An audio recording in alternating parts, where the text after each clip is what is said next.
outras pessoas. Primeiro livro do profeta Samuel, capítulo 10. Primeiro livro de Samuel, capítulo 10. A gente vai ler os primeiros versículos. Amém, irmãos? Tem gente aí com vontade, hein?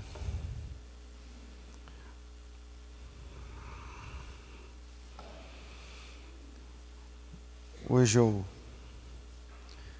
quero falar sobre: existe esperança para quem caiu? 1 Samuel capítulo 10. E como a Bíblia diz, para quem pensa estar de pé. Tem gente que acha assim, a Bíblia diz que aquele que está de pé, não, a Bíblia não diz isso, diz assim, aquele que pensa estar de pé, ore para que não caia, ou cuide para que não caia, aquele que pensa, entendeu? Então vamos lá, primeiro livro de Samuel, capítulo 10, versículo de número 1 em diante. Eu vou ler na versão mais moderna um pouquinho, bom, não é tão moderna assim, mas é que a minha aqui é da década de, a minha aqui, meu amigo, Jesus tem até acento. É verdade, Jesus tem acento no U, nessa Bíblia que eu tenho aqui, então eu vou nessa aqui, vamos lá. Primeiro livro de Samuel, capítulo 10, versículo de 1 em diante. Tomou Samuel um vaso de azeite e lhe derramou sobre a cabeça, e o beijou, e disse: não te ungiu porventura o Senhor por príncipe da sua herança, o povo de Israel? Quando te apartares hoje de mim, acharás 2 homens junto ao sepulcro de Raquel, no território de Benjamim, em Zelza, os quais lhe dirão: acharam-se as jumentas que foste procurar, e eis que teu pai já não pensa no caso delas, mas se aflige por causa de vós, dizendo: que farei eu por meu filho? Quando dali passares adiante e chegares ao carvalho de Tabor, ali te encontrarão 3 homens que vão subindo a Deus, a Betel. E eles estarão levando 3 cabritos. Um deles levando 3 cabritos, o outro 3 bolos de pão, o outro um odre de vinho. E eles te saudarão e te darão 2 pães que receberás da sua mão. Então seguirás a Gibeá Elohim, onde está a guarnição dos filisteus, e há de ser que, entrando na cidade, encontrarás um rancho de profetas. Outra versão, um grupo de profetas. E eles descerão do alto, precedidos de saltérios, tambores, flautas, harpas, e eles estarão ali profetizando. E o Espírito do Senhor se apoderará de ti, e tu profetizarás com eles, e tu serás transformado em outro homem. Quando estes sinais te sucederem, faça o que a ocasião te pedir, porque Deus está contigo. Amém. Esse trecho da Bíblia é empolgante, eu percebi. Obrigado, meu irmão. Eu percebi que na leitura os irmãos glorificam a Deus, eu também. E esse trecho da Bíblia tem a ver com o rei Saul. O rei que, depois de Davi, é o mais falado da Bíblia. Nenhum outro rei, além de Davi, tem uma história tão amplamente registrada quanto o rei Saul. Os seus primeiros passos, quem ele era antes, como ele foi ungido. A Bíblia dedica capítulos a isso. E a gente sabe a história de Saul, né? O final, como é que termina. E como um homem como Saul termina num terreiro de magia negra e de necromancia, que é o capítulo 28. A gente está lendo o capítulo 10, 18 capítulos à frente, ele está na frente de uma feiticeira. Como é que um rei escolhido por Deus e cheio do Espírito Santo termina desviado nesse nível? Como é que um rei abençoado e cheio de Deus consegue estragar tudo? Ele estragou tudo.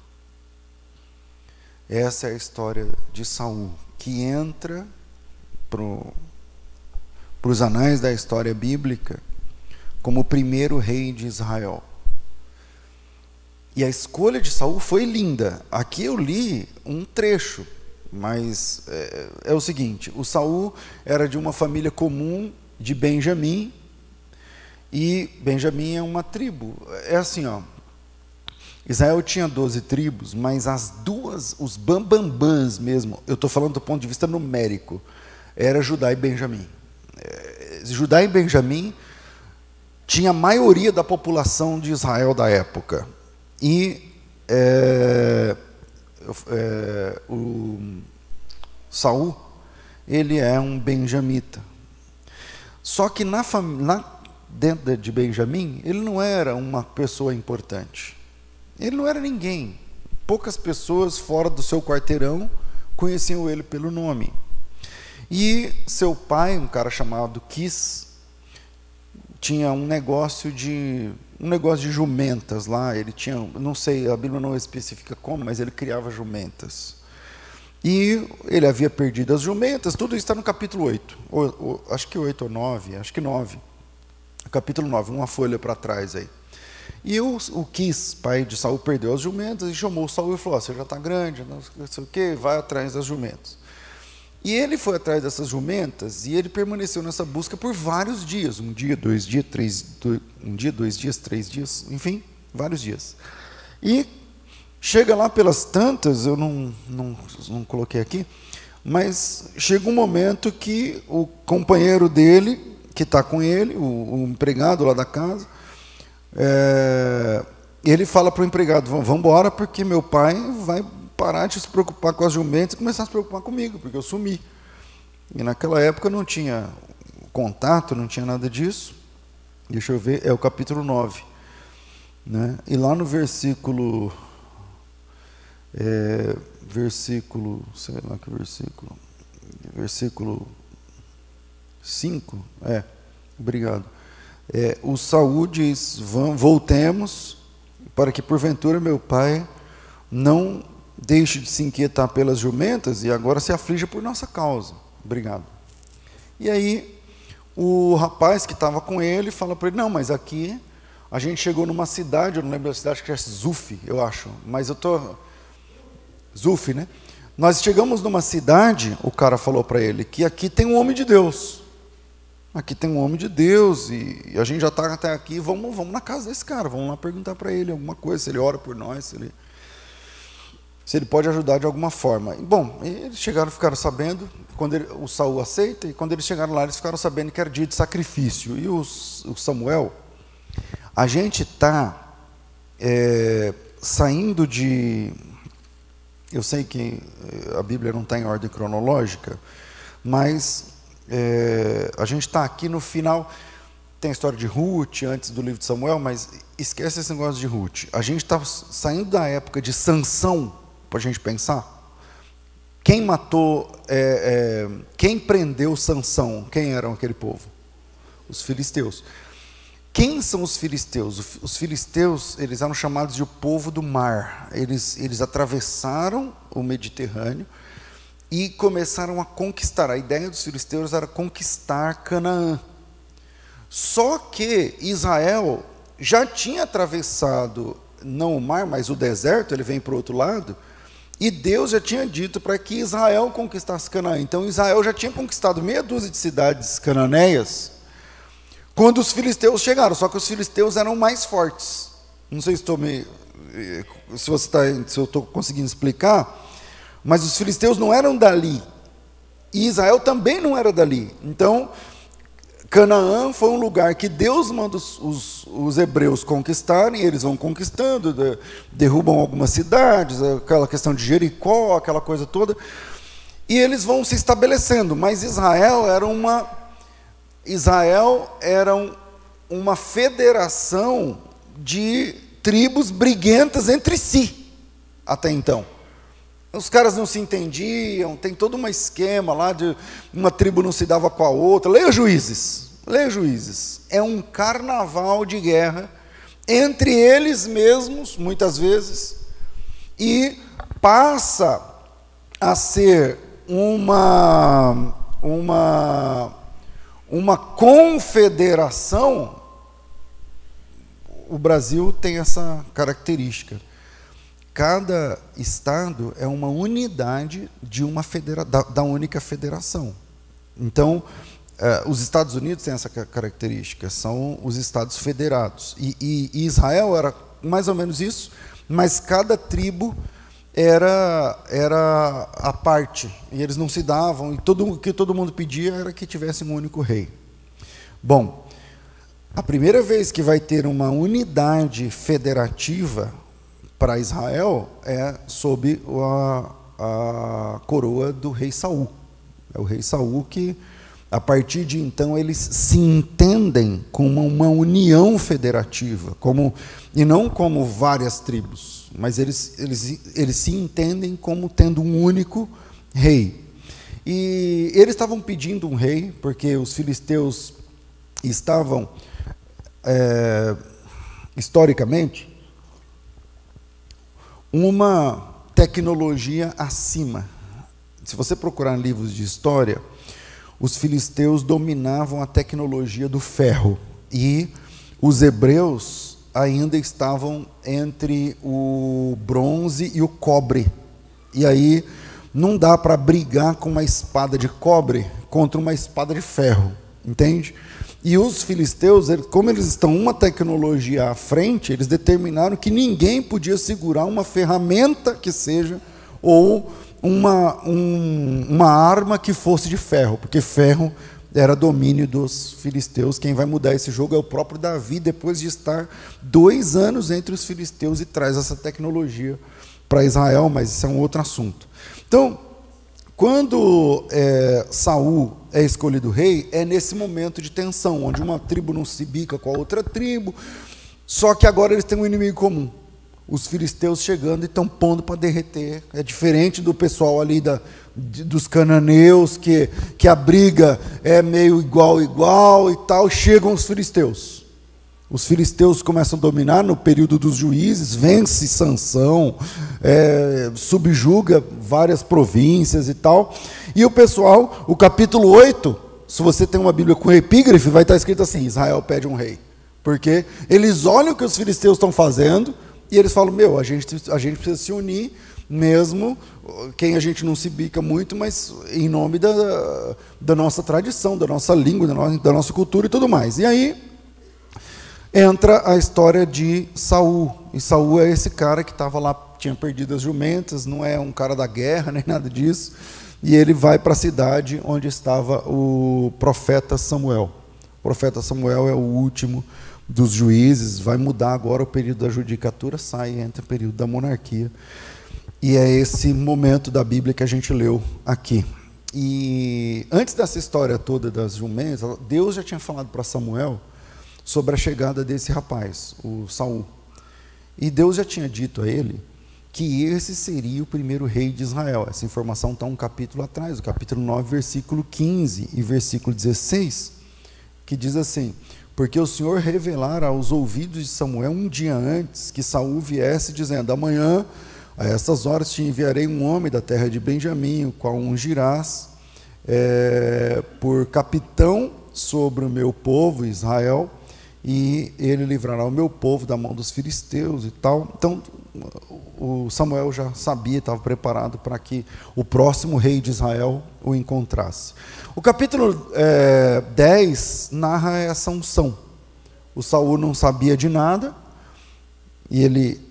mas ele havia achado graça diante de Deus para ser escolhido como primeiro rei daquela nação. Só que ninguém avisou para ele não sabia nada, então ele estava lá procurando as jumentas. E o capítulo 10 narra a unção, o momento da unção. Que ele, diferente da unção de Davi, ele ganha um beijo. Vocês leram aí no texto? ele ungiu o Saul e beijou o Saul, enfim, essa unção ele aceita, e só no capítulo 11, depois que Saul lidera a batalha contra os amonitas e gileaditas, é que Israel inteiro vai aceitar, porque tem essa questão também, o povo é povo, então o povo só reclama, aí o povo pede o rei, quando ele unge o Saul, o pessoal não gosta da ideia. Mas houve uma guerra contra os amonitas, que é um povo mais fraco que os filisteus, lá em Jabes de Gileade, que é o capítulo 11, a leste do Jordão, e o Saul lidera essa batalha.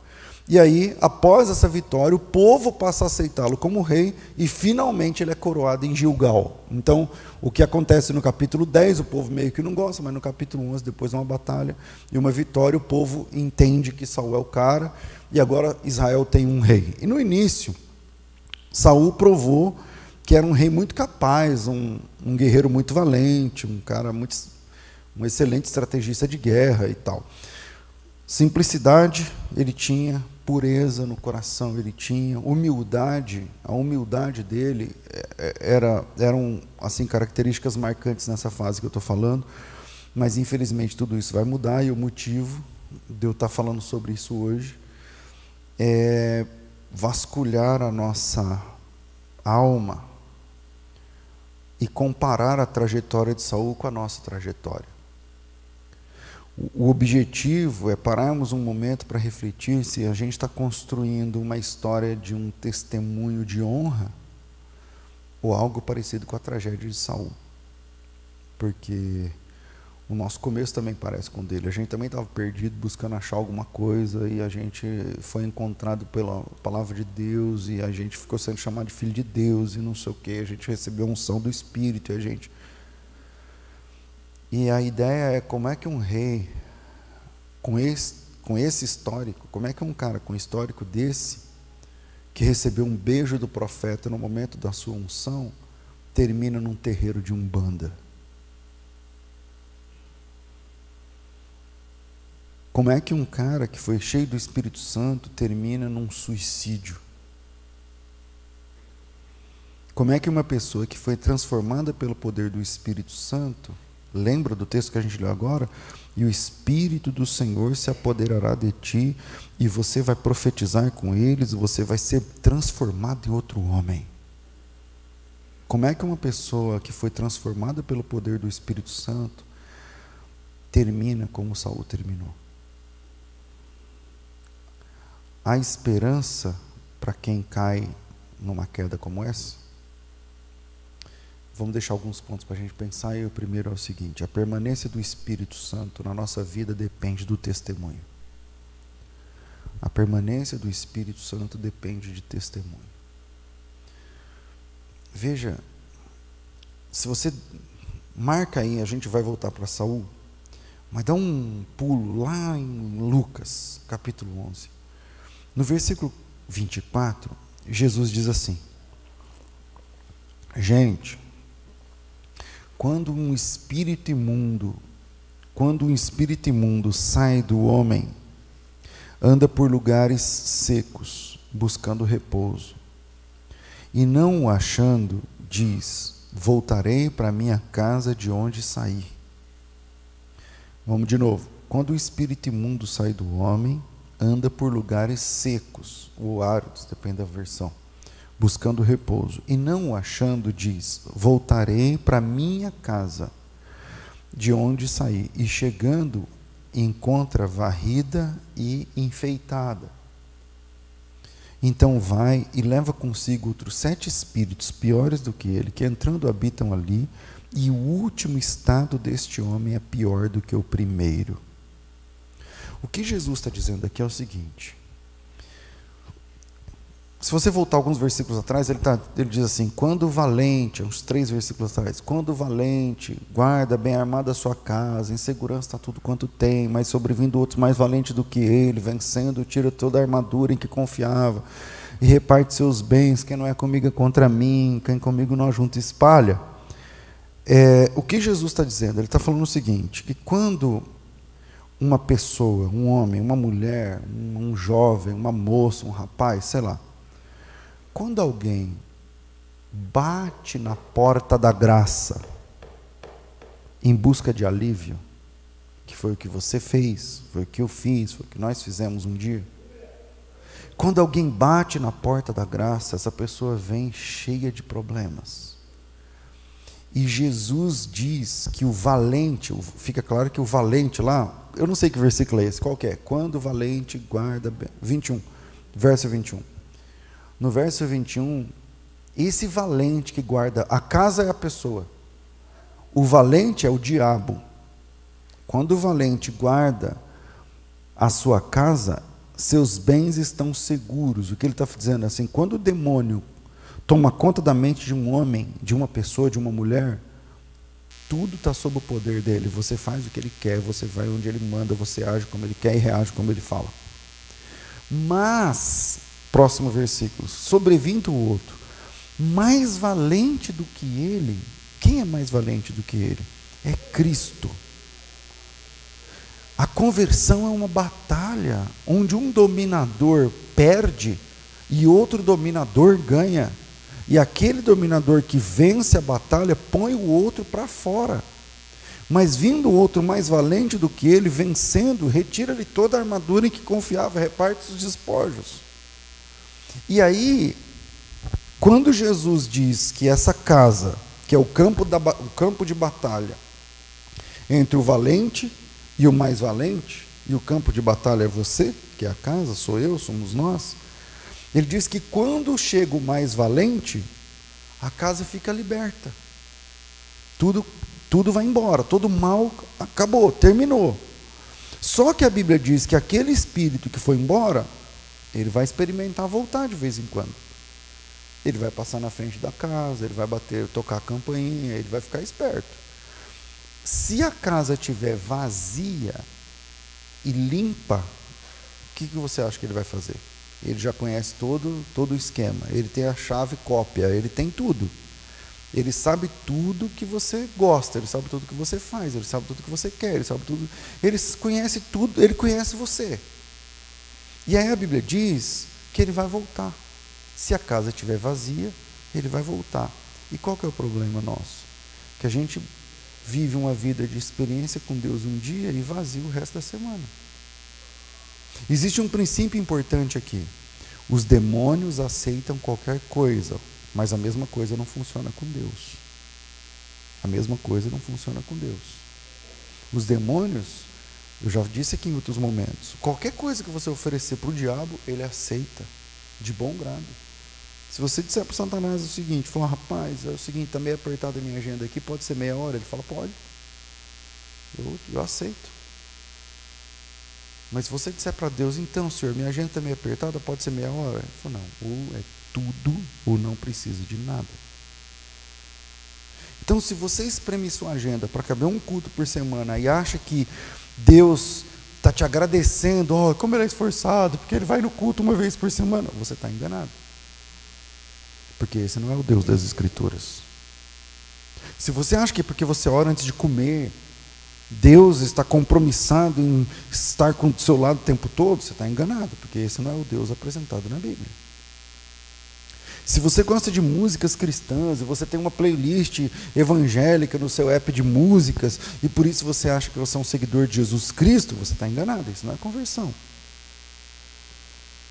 E a história de Saul está na Bíblia para mostrar para mim e para você que você pode ser amado por Deus e ainda terminar no inferno, dependendo das suas escolhas.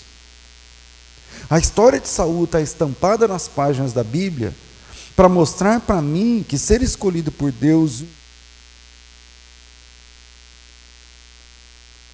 unção não garante salvação.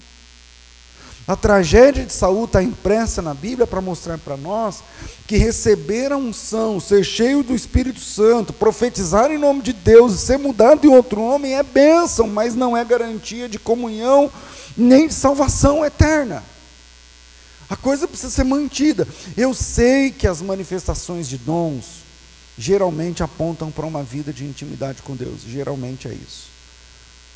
Mas essa história está nos ensinando, essa que a gente leu de Saul, está nos ensinando que as aptidões não necessariamente garantem salvação. O texto fala assim, cara, o Espírito do Senhor se apoderará de ti, você vai profetizar com eles, você vai ser mudado em outro homem.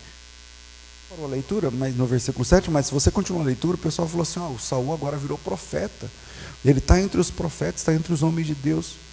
Então, hoje falando sobre esperança para quem cai, mas o primeiro ponto é que a permanência do Espírito Santo depende do testemunho. Segundo, respeite princípios estabelecidos por Deus. Respeite os princípios estabelecidos por Deus. Um dos maiores erros do Saul não tem a ver com moralidade, como a gente pensa, mas tem a ver com quebra de princípios. Quebra de princípios. Ele assume, ele é ungido no capítulo 10. Israel torce o nariz, porque todo mundo quer, sabe como é povo? Então todo mundo quer, mas não é aquele. Todo mundo entende que tem que ter um rei, mas cada um tem o rei que escolheu para si, entende? Aí quando Samuel apresenta Saul, ninguém quer, mas Samuel falou, mas foi Deus que me falou, ninguém quer. Aí o Saul vence uma batalha, e aí todo mundo bate palmas, porque é assim que funciona até hoje.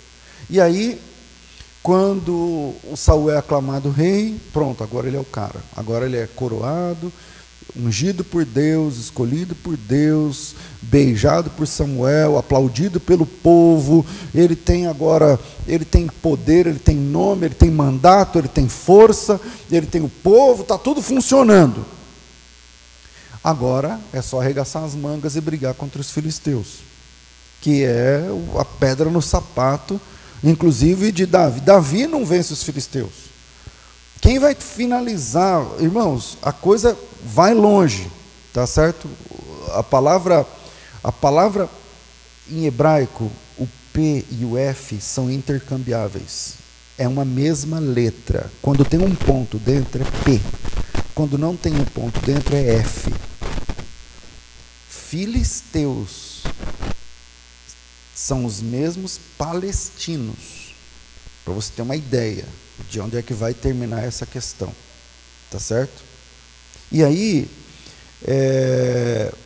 Israel agora tem um rei, e o Saul vai lutar contra os filisteus e tudo mais, e o Saul vence batalhas, ele vence os amonitas, ele vence ali algumas guerras, e aí vai para cima dos filisteus. Só que entra a lutar contra os filisteus é outro nível de guerra. É outro nível de guerra. Você tem uma turma de 10 batendo em turminhas de 2 ou 3, é uma coisa. Agora, quando você vai com a sua turma de 10 bater em 150, aí precisa de estratégia, precisa de um monte de coisa. E Israel não tinha. Lembrando que Israel está uma tecnologia abaixo. É um lado com estilingue e outro com revólver. Para a gente começar a pensar no assunto. É o arco e flecha de um lado e escopeta do outro lado. E é Israel e os filisteus naquele momento. Então, o que eles precisavam? Eles não precisavam apenas de estratégia, eles precisavam de Deus. Você está entendendo? Que a luta é contra alguém muito mais poderoso, com muito mais estratégia, com muito mais tempo, com muito mais experiência, com uma tecnologia à frente. E aí entendam isso espiritualmente agora. E aí o Saul, ele é o cara que Deus escolheu para encampar essa batalha. E aí quando o Saul vai, o Samuel, que é o profeta, que é o sacerdote, chama o Samuel chama o Saul, isso é o capítulo 13, a guerra entre os filisteus e os Israel. Isso é o capítulo 13. Aí, um ano tinha estado Saul em seu reinado, um ano depois, chegou a hora. Saul escolheu para si 3.000 de Israel, que estavam com Saul, 2.000 em Micmas, é um lugar na montanha lá, na montanha de Betel, e 1.000 estavam com Jonatas em Gibeá e tal, e vai começar aqui, vai se organizar uma batalha. O que acontece? O Samuel chegou em Saul e falou assim para Saul: Saul, você tem um ano no trono, os filisteus não são igual os amalequitas, os amonitas, os não sei o que laitas. A coisa é diferente, a coisa é brava, o buraco é mais embaixo. E não adianta ter estratégia, você precisa de Deus. Eu só, não, mas eu já venci guerra tal, não sei o que lá. Então, mas agora a coisa é diferente. E você precisa de Deus. E ele disse, como eu vou fazer? Ele disse assim, o Samuel disse assim, você vai esperar 7 dias, eu vou me consagrar a Deus. Porque essa batalha, cara, estratégia não é o bastante. A arma não é o bastante. O número de pessoas não é o bastante. Os caras é outro nível. Então você precisa de Deus. Como eu preciso de Deus? Eu vou me consagrar. O Samuel disse, eu vou me consagrar. E vou tirar 7 dias de consagração, de jejum, de oração, e vou buscar em Deus.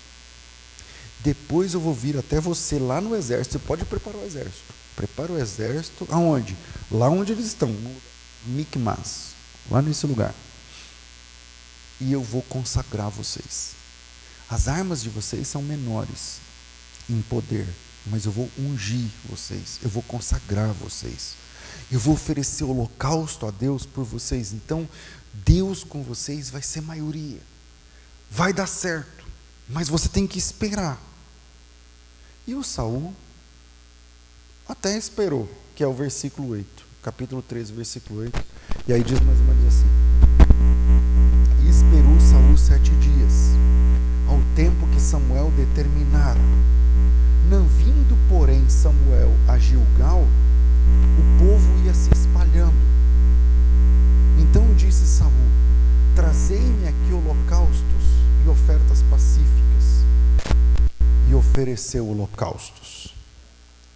Mal havia acabado ele de oferecer holocaustos, eis que Samuel lhe saiu ao encontro para o saudar. Então disse Samuel a Saul: que fizestes? Agistes loucamente em não guardar o mandamento que o Senhor teu Deus te ordenara.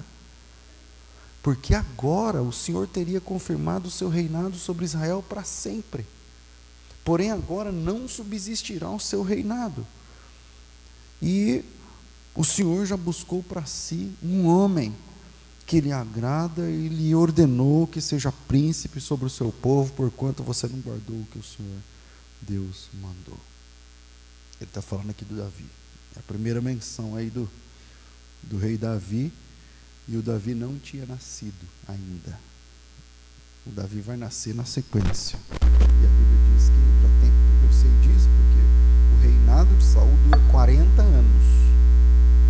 Aqui a Bíblia diz que fazia 1 ano que o Saul tinha reinado. E a batalha de Davi com Golias, o Davi tinha 17 e o reinado de Davi tinha 20.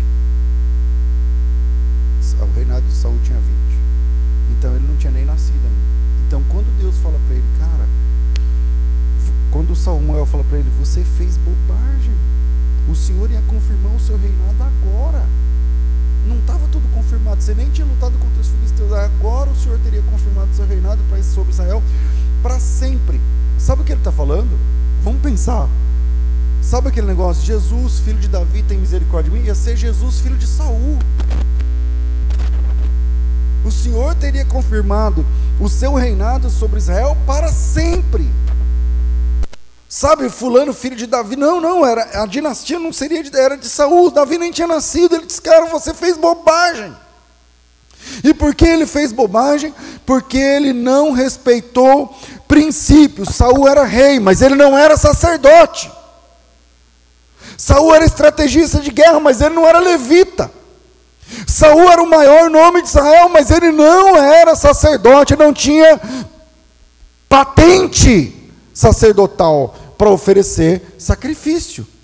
E aí o texto diz que ele via que o povo estava se espalhando, os dias estavam chegando, ele diz, porquanto cadê o versículo? Eu via que o povo dos filisteus já tinham se juntado em Micmas, e você não vinha nos dias aprazados, que você disse 7 dias, e aí eu fiquei forçado, eu fui lá e ofereci holocausto. E Deus não gosta quando a gente quebra princípios. Existem princípios, e princípios são muito importantes.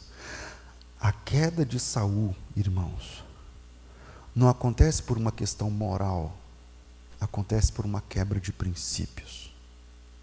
A queda de Saul começa quando ele desrespeita a unção das pessoas. E a sequência é uma tragédia. Deus, se você sai dessa página, capítulo 13, vira, capítulo 14, aí tem um esquema lá de Jonatas, tal, que é o filho de Saul e tudo mais, mas a sequência, Deus manda Saul aniquilar os amalequitas, mas ele não obedece, é o capítulo 15.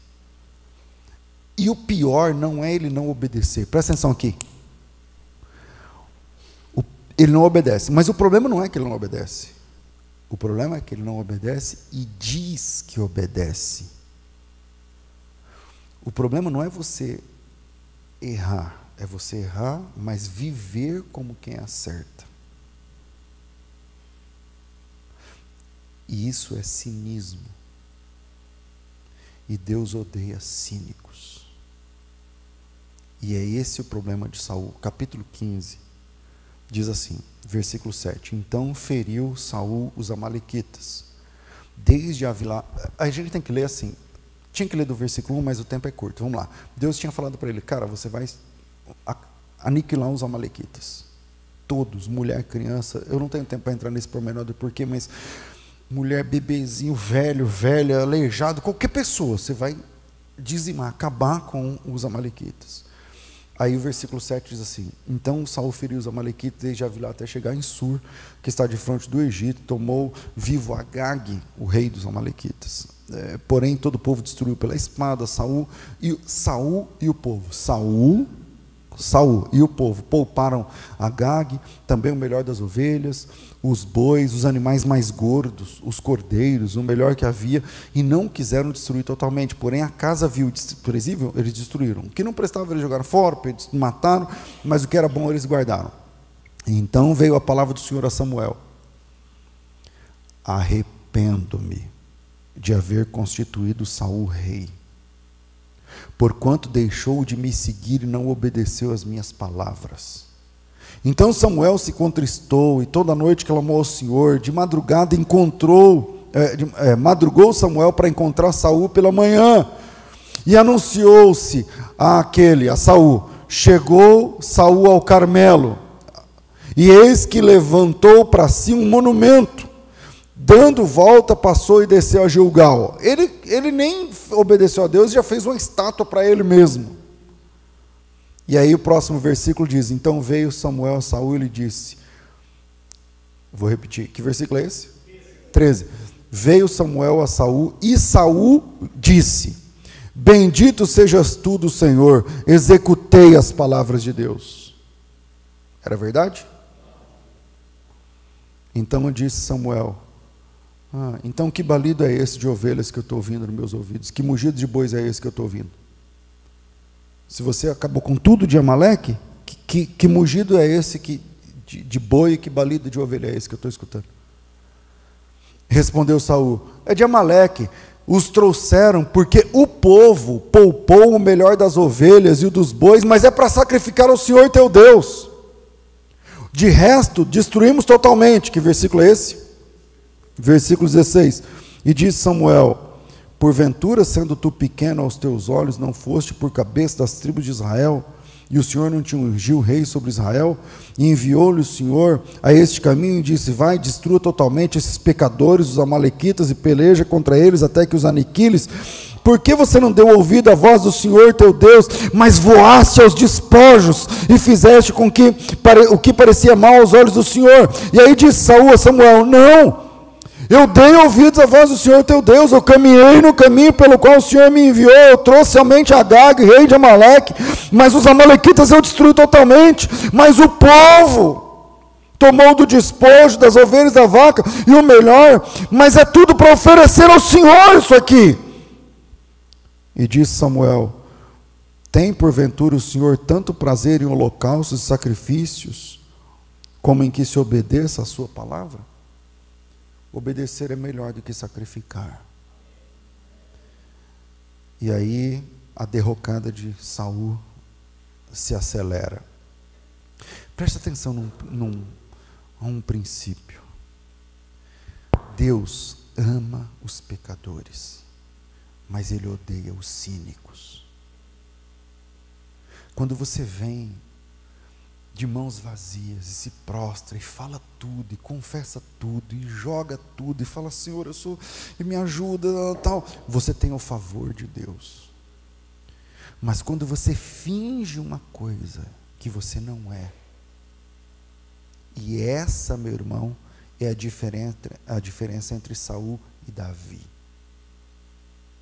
Porque o Davi não era cínico. Os pecados de Davi foram mais feios. Os pecados de Davi foram piores. Mas o coração e a honestidade de Davi eram de verdade. E Deus não está procurando adoradores perfeitos. Ele está procurando verdadeiros adoradores. Ele está procurando verdadeiros. O Davi escreveu um salmo, Salmo 51, depois da situação do adultério. E ele diz assim no versículo 10. 51, 10. Esse texto, segura aí o 51, 10. Ele fica melhor à luz da próxima página. A gente está no capítulo 15, lê o 16, versículo 14. Diz assim: E o Espírito do Senhor retirou-se de Saul, e o assombrava um espírito mau da parte do Senhor. O Espírito do Senhor retirou-se de Saul. Lembra, lá no primeiro versículo desse sermão, o Espírito do Senhor se apoderará de ti, e tu profetizarás, e tu serás mudado em outro homem. Esse é o capítulo 10. 6 capítulos depois, o Espírito do Senhor se retirou de Saul, e o assombrava um espírito mau da parte do Senhor. O Davi viu isso acontecendo, e o Davi escreveu o Salmo 51 baseado na história que ele viu acontecer com Saul. No versículo 10 do Salmo 51 ele fala assim: Cria em mim, ó Deus, um coração puro, renove em mim um espírito reto, não me lances fora da tua presença e não retires de mim o teu espírito. Em outras palavras, ele está falando assim: Deus, eu errei, mas eu vi o que aconteceu com Saul, e eu não quero que a mesma coisa aconteça comigo. Eu estou aqui arrependido. Eu vi o que aconteceu com Saul, e eu não quero viver naquela situação que Saul viveu. Porque os próximos passos é a inveja, os próximos passos, eu vou terminar num terreiro de Umbanda. E ele fala: cria em mim um coração puro, renove em mim um espírito reto, e não me lances fora da tua presença, e não retires de mim o teu Espírito Santo, que é outra prova de que ele está falando dessa oração, baseado na história que ele viu, que falaram para ele da história de Saul. Continua lá no Salmo 51, ele diz assim: restitui-me com a alegria da tua salvação, sustenta-me com espírito voluntário. Então ensinarei aos transgressores teus caminhos, os pecadores a ti converterão, livra-me dos crimes de sangue, não sei o que lá, abre meus lábios, versículo acho que 14 ou 15, eu sei que tu não te comprases de sacrifícios, que é o problema do Salmo. Ele desobedeceu e disse: não, isso aqui é para sacrificar a Deus, como se Deus, então tudo bem, então nesse caso eu vou fazer uma concessão para você, é para mim, então vai lá. E o Davi diz: eu sei que tu não te comprases de sacrifícios e holocaustos, porque senão eu te dava. Mas o Senhor se agrada, sacrifícios a Deus são um espírito quebrantado e um coração contrito e quebrantado tu não desprezas, ó Deus. Você entendeu a oração de Davi? Cria em mim um coração puro, renova em mim um espírito reto, não me lances fora da tua presença e não retires de mim o teu espírito. É o Davi olhando para a história dizendo: eu vi o que aconteceu com esse cara, e eu errei, mas eu não quero que aconteça comigo o que aconteceu com ele, então estou abrindo o jogo. Então estou sendo sincero. Existe esperança para quem caiu? Existe. Mas a esperança de Deus só se movimenta no campo da verdade. Não existe esperança para quem mente. Se você chega no médico e você mente, ele não pode te ajudar. Se você mente no que é na verdade, ele não pode te ajudar. Não vai funcionar. E Davi viu o Espírito, a história do Espírito de Deus retirando-se de Saul. Davi é o cara que louvava a Deus para que demônios se afastassem de Saul. E Davi é o cara que depois entrou na família de Saul, porque ele era genro, e viu a derrocada desse grande homem de Deus. E isso, eu estou olhando aqui no relógio, vamos para o último ponto. Reconheça o seu erro e saiba como recomeçar com Deus. Reconheça o seu erro ou os seus erros e saiba como recomeçar com Deus. Quando Davi falhou, ele soube como recomeçar. Por quê? Porque ele olhou para a história de Saul. Quando Davi falhou, ele olhou para a história de Saul. Por isso que o Salmo 51, ele ganha mais cores quando lido em contraste com a história do rei Saul. O Espírito do Senhor retirou-se. Ele fala, não, retire de mim o teu Espírito. O Saul, mentindo, dizia que o boi mais gordo, não sei o quê. Não, mas isso aqui é para sacrifício. E o Davi está dizendo, eu sei, Senhor, que o Senhor não se agrada de sacrifício e holocaustos, mas que se obedeça a tua palavra. Sacrifícios para o Senhor é um coração contrito e quebrantado, porque um coração contrito e quebrantado o Senhor não despreza. E aí o Davi é o homem segundo o coração de Deus. Então, terceiro, reconheça o seu erro e saiba recomeçar com Deus. Talvez o seu erro não tenha sido como o erro de Saul, talvez não tenha sido como o erro de Davi, talvez o seu erro é um pecado seu, uma situação sua, que só você saiba. Mas saiba como recomeçar com Deus. Porque se você quer um recomeço com Deus, no cinismo, não vai dar certo. Se você quer recomeçar com Deus escondendo, não vai dar certo. Deus não está procurando perfeitos adoradores. Deus não está procurando maravilhosos adoradores. Deus não está procurando adoradores fantásticos. Ele só está procurando verdadeiros. A gente só tem a verdade para conversar com Deus. E a verdade é onde a misericórdia de Deus se movimenta. A misericórdia de Deus se movimenta na verdade da sua história. A misericórdia e a graça de Deus se movimenta na verdade do seu testemunho. Reconheça o seu erro e saiba como recomeçar. Amém, irmãos? Deus abençoe vocês com essa palavra, em nome do Senhor Jesus.